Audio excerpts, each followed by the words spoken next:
लीजिए, आप भी लीजिए। नाइट बेटा तुम भी लो। बिस्मिल्लाहिर्रहमानिर्रहीम। Excuse me night, with your deep right hand, not with left hand। ओ फातिमा तुमने कुछ कहा क्या? हाँ, मैंने कहा है कि हमें खाना दाएं हाथ से खाना चाहिए, बाएं हाथ से नहीं खाना चाहिए, क्योंकि बाएं हाथ से शैतान खाता है और हमें खाना खाने से पहले और खाना खाने के बाद भी दुआ पढ़नी चाहिए। अरे बेटा, दुआ तो इसे आती नहीं, इसे स्कूल की पढ़ाई से फुर्सत ही कहाँ है। आयशा देखो कोई आया है।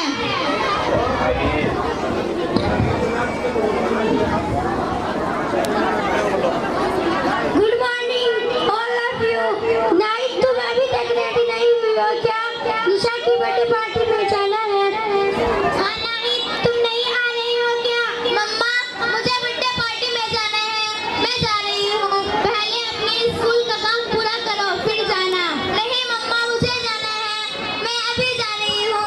देखो फातिमा भी किसी की बर्थडे पार्टी में नहीं जाती है ना फातिमा? हाँ ये किसी की बर्थडे पार्टी में नहीं जाती है और केक भी नहीं काटती है। पर क्यों? क्योंकि हमारे नबी करीम सल्लल्लाहु अलैहि वसल्लम ने केक काटने और बर्थडे मनाने का तरीका नहीं बताया है। और अल्लाह ताला ने भी कुरान शरीफ में फरमाया है कि हमें अपने नबी करीम सल्लल्लाहु अलैहि वसल्लम के बताए हुए तरीके पर चलना चाहिए, ताकि अल्लाह ताला हमें अपना रहम फरमाकर हमें दोनों जहां में कामयाब बनाए। शुक्रिया फातिमा, आपने हमें बहुत ही अच्छी बात बताई है। इंशाअल्लाह आज से ही हम अपनी बातों पर अमल करेंगे। खुदा हाफिज। पर मुझे मस्ती और नाच गाना बहुत ज्यादा पसंद है। मस्ती से याद आया, हमारी नाई ने अपने कॉलेज के फंक्शन में एक फिल्म का गाना गाया था। हमारी फातिमा ने भी स्कूल में माँ बाप के बारे में तकरीर की थी, है ना फातिमा? हाँ, मैंने अपनी तकरीर में कहा था कि हमें अपने माँ बाप की इज्जत करनी चाहिए और उनका कहना मानना चाहिए। हमें अपने माँ बाप का फर्मा बरदार रहना चाहिए, क्योंकि माँ के कदमों के नीचे जन्नत है और बाप जन्नत का दरवाजा है।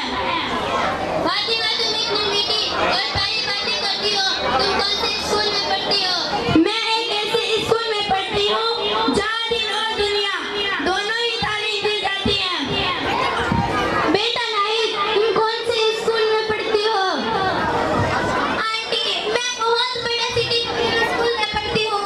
हाँ, क्योंकि आजकल के जमाने में पढ़ाई बहुत जरूरी है, इसीलिए मैं अपनी बेटी नाहिद को शहर के बड़े स्कूल में पढ़ाती हूँ, ताकि वो पढ़ लिख कर बड़ी जॉब करे और खूब पैसे कमाए।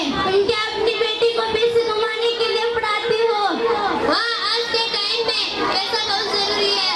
नहीं, हमें अपने बच्चों को पैसा कमाने के लिए नहीं पढ़ाना चाहिए, बल्कि दीन और दुनिया दोनों तालीम हासिल करने के लिए पढ़ाना चाहिए और कुरान हदीस के मुताबिक जिंदगी गुजार सके और हम सबके लिए बाइस अजर व सवाब बन जाए और हम सबकी मगफिरत हो जाए। हाँ, आप सही कह